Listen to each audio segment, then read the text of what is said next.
Uma vez que você consiga ver esse princípio e entendê-lo, a Bíblia diz: faça aos outros o que você gostaria que fizessem a você.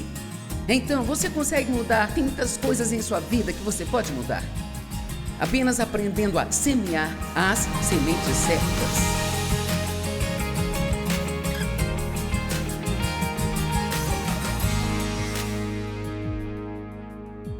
Eu tenho falado sobre o poder dos pensamentos e das palavras. E, sabe, a Bíblia nos diz que nós nunca experimentaremos o que Jesus morreu para nos dar, a menos que nossa mente seja completamente renovada pela palavra. Romanos 12. E, cara, isso foi algo que abriu os meus olhos quando eu comecei a estudar a Bíblia, porque eu não fazia ideia de que não tinha ideia de que meus pensamentos ou palavras afetavam qualquer coisa em minha vida. Quero dizer, já frequentava a igreja há anos e nunca me ensinaram isso. E por eu estar na televisão, tem muitas pessoas de muitas denominações diferentes que vêm às nossas conferências e, assim, eu sempre tento lembrar que nem todos sabem o que alguns de nós sabemos, que pode haver pessoas aqui hoje que nunca ouviram nada assim. Você não tem ideia de que os pensamentos negativos podem produzir um efeito negativo em sua vida, enquanto os pensamentos positivos podem produzir coisas positivas? Ou você acha que não pode fazer nada sobre seus pensamentos?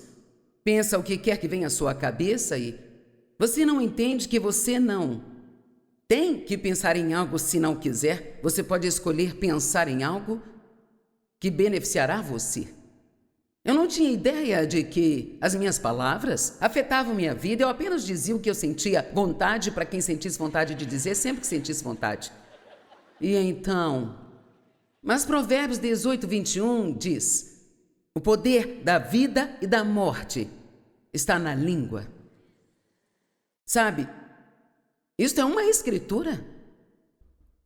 Quando nós falamos com as pessoas, nós estamos ouvindo o que nós dizemos enquanto falamos com elas. E a Bíblia diz literalmente, não com essas mesmas palavras, que nós comemos nossas próprias palavras, que o poder da vida e da morte está na língua e que nós temos que lidar com os efeitos dessas palavras em nossa vida. Então, eu era uma pessoa muito negativa, porque cresci numa atmosfera muito negativa. Eu fui realmente ensinada a ser negativa. Quero dizer, meu pai me ensinou: não te faz bem algum se não confia em ninguém. Todo mundo vai te machucar. Não espere nada de bom da vida, porque a vida é, sabe, isso e aquilo, mais aquilo outro, e não é isso.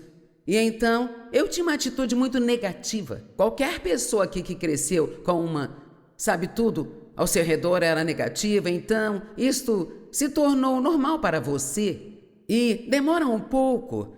A mudança é maravilhosa, mas demora um pouco. Você não apenas diz: eu vou mudar, e muda. Mas você tem que trabalhar com o Espírito Santo. Sou tão grata pelo Espírito Santo. Jesus disse: eu lhes enviarei o Consolador.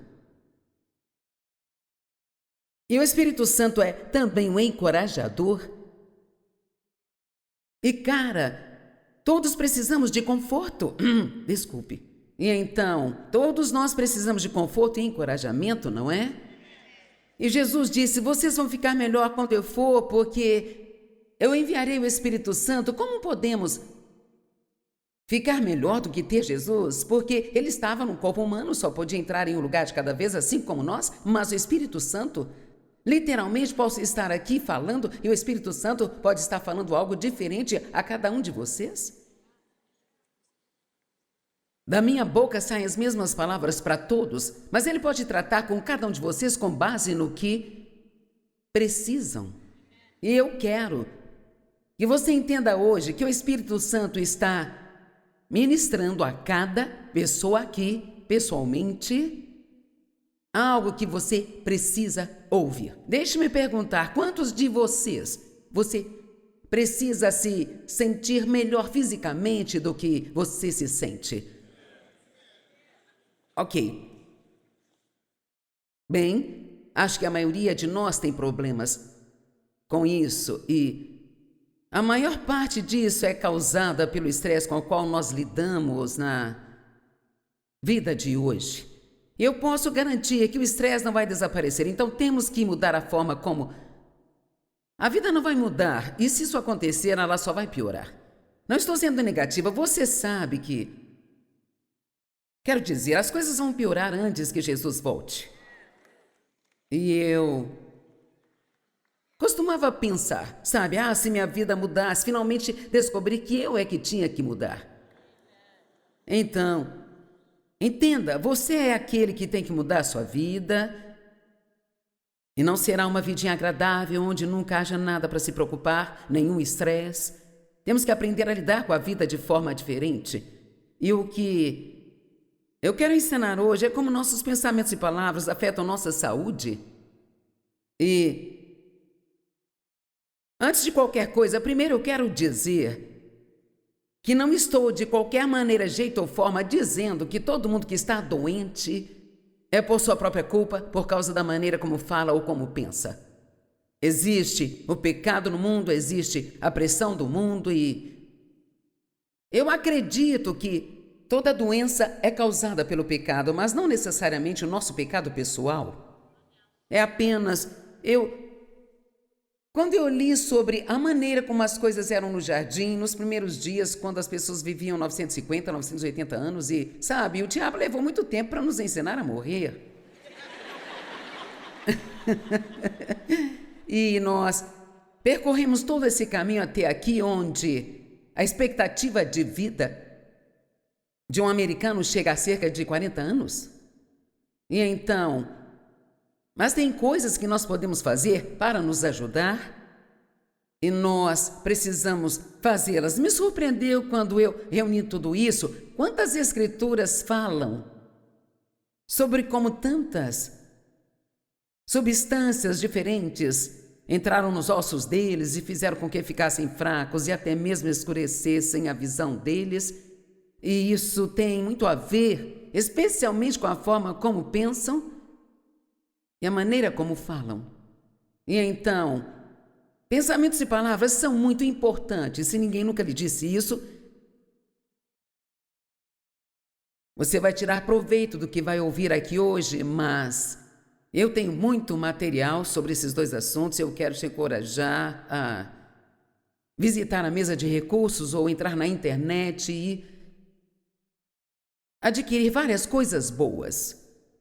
O campo de batalha da mente, pensamentos poderosos, mudar suas palavras muda a sua vida. Busque a ajuda que você precisa. E esta ajuda só virá da palavra de Deus. Amém? Agora, um dos mais poderosos princípios da palavra é que colhemos o que plantamos. Enquanto a terra permanecer, haverá tempo de semente e colheita. Então, cada colheita que temos em nossa vida é por causa de alguma semente que semeamos.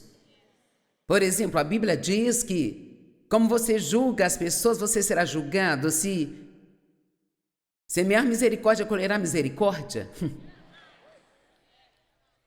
A Bíblia nos ensina muito sobre semear e colher nas finanças. Dai e vos será dado, boa medida recalcada, sacudida e transbordante, os homens devolverão ao teu seio. Deus não precisa do seu dinheiro. Mas é interessante para mim que Deus poderia pagar pelas coisas que Ele quer fazer na terra como quisesse, sabe? Mas Ele quer que todos nos envolvamos. Deus poderia levantar um bilionário cuja vida foi mudada pelos meus ensinamentos e Ele poderia me dar apenas alguns poços de petróleo e eu nunca teria que receber outra oferta, nunca. Mas Deus não faz as coisas dessa maneira porque Ele quer que semeemos para que nós colhamos. E você colhe de acordo com a forma como semeia, a atitude com a qual você planta, a quantidade que você dá do que tem. E todo esse princípio de semear e colher está em toda a Bíblia, sabe? E eu vou te dizer por que eu amo isso. Isso pode parecer estranho no começo. Eu sinto que isso me dá uma pequena medida de controle sobre como a minha vida pode ser. Não que eu seja maluca por controle, não é isso, mas eu odeio pensar que não há nada que eu possa fazer sobre a maneira como a minha vida anda. E então, isto me dá uma oportunidade, se eu semear boas sementes. Eu tenho uma promessa de que eu terei uma boa colheita na minha vida. Sabe, se quero mais amigos, então eu preciso ser mais amigável. Se eu quero ter mais amor, então eu preciso dar mais amor. Uma vez que você consiga ver esse princípio e entendê-lo, a Bíblia diz: faça aos outros o que você gostaria que fizessem a você. Então, você consegue mudar, tem muitas coisas em sua vida que você pode mudar. Apenas aprendendo a semear os tipos certos de sementes. E todo pensamento é uma semente. Entenda isso, cada pensamento é uma semente. Nós temos cerca de 6.000 pensamentos por dia. Esses 5.900 deles são negativos. Não é muito difícil dizer por que você teria uma vida ruim. Eu era tão negativa quando comecei a aprender a palavra de Deus. Mas sabe, Deus me mudou e eu não consigo suportar o negativismo. E se Ele conseguiu me mudar, não tem ninguém aqui que Ele não possa mudar também, porque eu era muito negativa. A minha atitude era: se você não esperar que nada de bom aconteça, então não ficará desapontado se não acontecer. E eu percorri todo esse caminho, e hoje, todas as manhãs, em minhas orações, eu digo: eu estou esperando que algo de bom aconteça comigo hoje. Eu espero boas notícias. Você não ama boas notícias? Eu amo. Bem, o diabo está em fúria com as notícias. Se não for algo negativo, dizem que nem é notícia, sabe?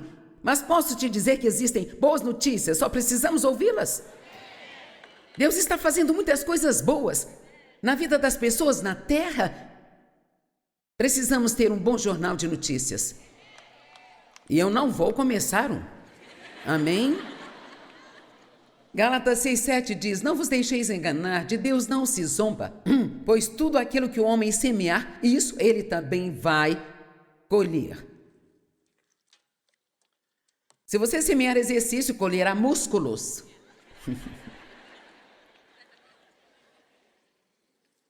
Se alongar, você colherá flexibilidade. Se semear misericórdia, colherá misericórdia. Se você comer lixo, o seu corpo vai colher no mínimo uma dor de barriga.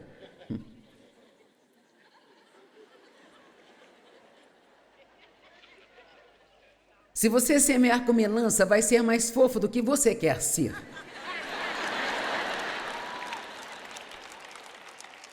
Não é a sua tireoide,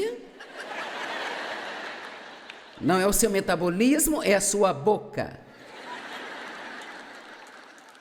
Agora, eu sei que algumas pessoas têm problemas físicos ou ter precisado tomar algum remédio que te fez ganhar muito peso, mas eu estou falando de... Verdadeiramente, eu não quero deixar ninguém bravo quando eu digo isso, mas se você não quer estar acima do peso, então não coma demais. Simples assim. E cada pessoa é diferente. Honestamente, não posso comer muito e ficar do tamanho que eu estou, sabe? E eu tinha que tomar uma decisão sobre o que eu queria. E eu quero ser capaz de continuar vestindo minhas roupas e eu tenho que realmente me disciplinar diariamente. É divertido? Não. O que eu amaria fazer quando eu sair daqui? Sabe, pegar a maior sobremesa que eu encontrasse e comer isso me deixaria doente, mas eu gostaria de me empanturrar. Se você semear julgamento, colherá julgamento. Se você der, você receberá. Mateus 7, 1 e 2. Não julgueis, critiqueis e condeneis os outros. Agora, atenção a essas palavras. Não julguem, critiquem, nem condenem. Então, não julgueis, critiqueis e condeneis. para que não sejais julgados, criticados e condenados vós mesmos. Sabe, quando alguém critica você, eles estão semeando ou você está colhendo. Foi rápido demais? Será que eu preciso?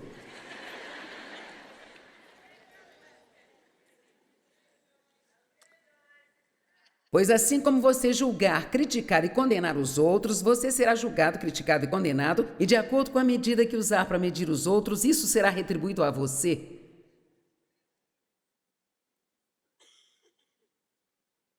Mateus 5,7. Abençoados, felizes e espiritualmente prósperos, com alegria de vida e satisfação no favor e a salvação de Deus, independente das condições exteriores, são os misericordiosos, pois obterão misericórdia. Sabe, tem tantas escrituras que respaldam esse princípio a respeito de semear e colher. O que brota em nossos pensamentos e a atitude do coração aparece em nossos corpos. E lembre-se de que eu não estou dizendo que todo mundo que tem algo de errado fisicamente. Eu machuquei as costas na semana passada e está me incomodando neste fim de semana. Eu estou colocando gelo entre as reuniões. Eu não sei de nada que eu tenha feito exceto ter ido para a esteira e ficado muito tempo. E claro, o Dave tentou me advertir. Mas sabe, fiz só 600 metros para começar e eu disse, isso é muito pouco. Então subi lá e fiz quase 2 quilômetros e as minhas costas estão doendo bem. Isto foi um caso de estupidez, sabe? Mas eu sou assim, é tipo assim, eu dou conta disso. De certa forma, isso valeu a pena na minha vida e é uma das razões pelas quais estou aqui, mas ocasionalmente isso me põe em apuros. E sabe, Dave não se sentiu bem ontem, Deus o levantou hoje e isto foi bom. Mas ontem ele estava vendo esportes, então não sei se ele realmente estava doente ou se só queria ver o futebol, mas... Não, ele se sentiu mal, pude ver no rosto dele, mas ele superou isso não muito tempo depois que saí, então...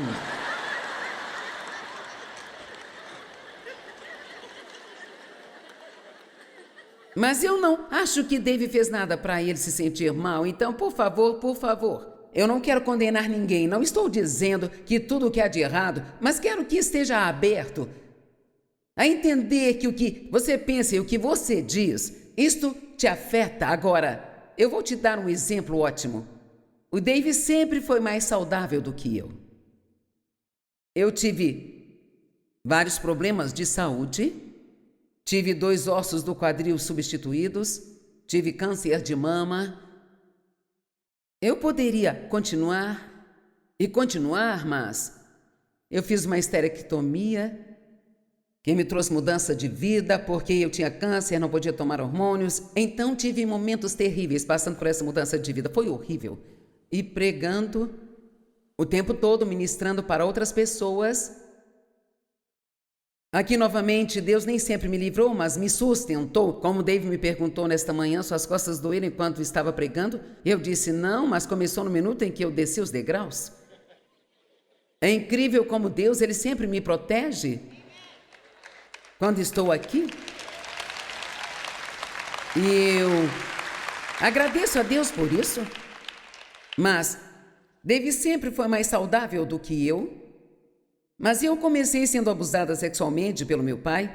Isso durou cerca de 15 anos. E isso foi horrível. Não tenho tempo para entrar em detalhes, mas isso acontecia regularmente, toda a semana. E assim eu comecei com o estresse. Quando eu fiz 18 anos, isso apareceu no meu corpo. O estresse pode deixá-lo doente, não importa quanto cristão você seja, o estresse vai adoecê-lo. Amém? E todos sabemos que vivemos em um mundo hoje que é apenas pressão, estresse. Existe muita raiva no trânsito, até mesmo do jeito, a maneira como você tem que se preocupar quando você sai em público agora, isso não existia quando Dave era menino, ele disse que se lembra de quando o primeiro jornaleiro foi roubado e que coisa terrível e chocante foi essa situação. Bem, se mascar chiclete foi a pior coisa com a qual você teve problemas na escola há 50 anos, as coisas mudaram drasticamente. Amém? E assim, mas Dave sempre foi bem fácil de se lidar. E eu fui mais.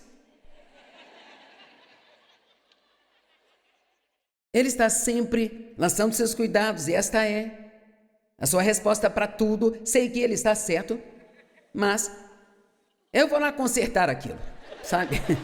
Agora já não sou tão assim mais, eu mudei muito, mas por muitos anos eu fui desse jeito, sabe? Eu era mais tensa, ele dormia melhor do que eu e tudo mais. Então, eu posso ver claramente como o mal viver nos traz doenças.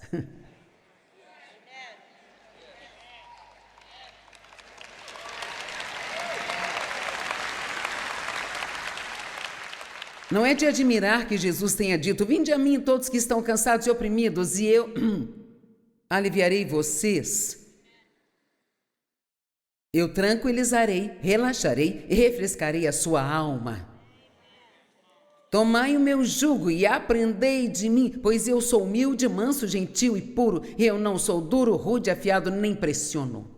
Então, eu acho que é seguro dizer que Jesus era muito tranquilo.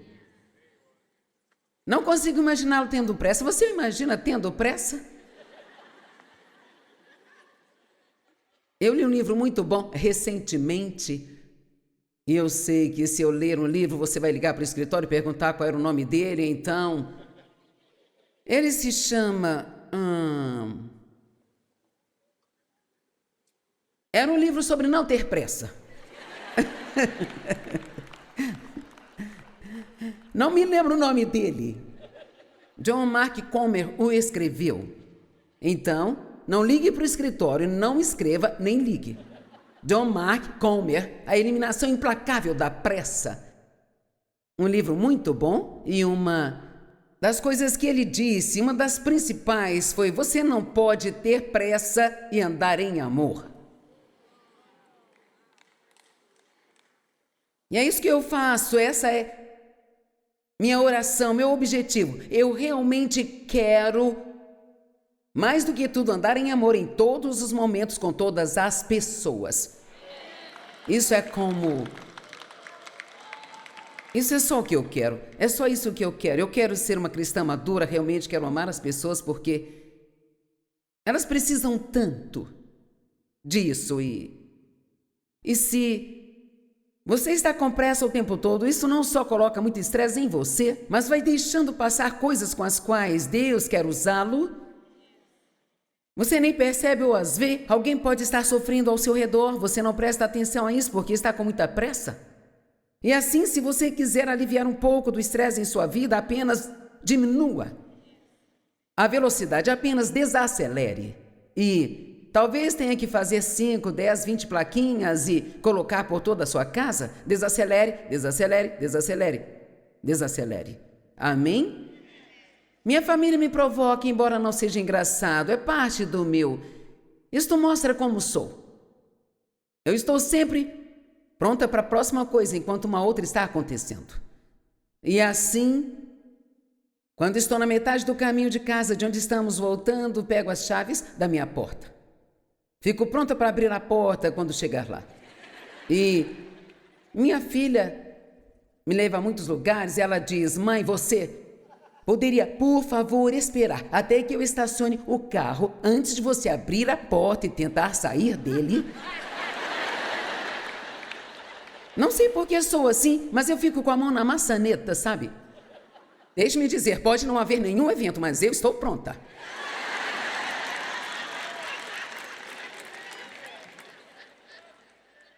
Uma vez eu não estava prestando atenção e nós alugamos carros aqui e ali, e nós temos vários carros brancos, e o carro no qual me levam para casa é um carro branco. E um dia eu saí de um restaurante em Santo Luz e havia um carro branco lá e eu entrei nele.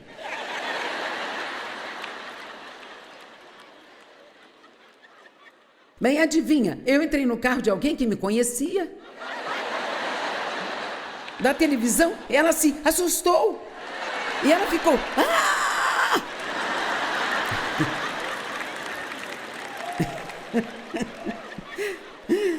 Então, sabe, eu faço essas coisas. Eu gostaria de ter a personalidade do Dave, mas eu não tenho. Eu não tenho. E Obrigada. Deus me faz mais parecida com vocês para que possam se identificar comigo. Amém?